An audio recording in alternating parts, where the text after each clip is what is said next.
75 жыл бұрын 1941 жылы 22 маусымда Ұлы Отан соғысы басталған болатын. Кеңес одағы армиясы басқыншы фашистік Германияға қарсы соғысуға мәжбүр болған еді. Әрқашанда әділдік жеңеді. Опасыздықпен шабуыл жасаған фашистер 1941 жылы 9 мамырда Берлинде тізе бүкті. Біледі ұрпақ, біледі ескап, бәрінде ел, тарих өзі болған талай тәрінгер. Қарт келеді сол соғыстың солдаты, сол кешегі сапта тұрған жауынгер.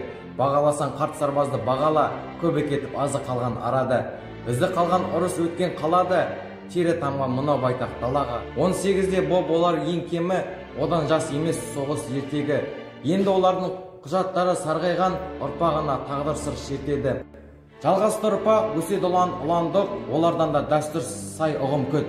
Ұрпақтары жауынгерлер кешегі бейбіт күнде күзетеді бүгін нық.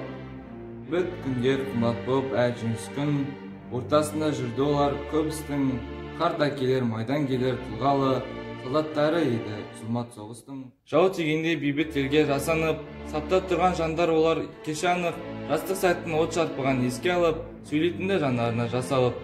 Жауынгер еді, бар еді, айтып берері, сөздерінде 30 жылдар дерегі, алға бастап солар мінген кемені, енді олардың ұрпақтары келеді.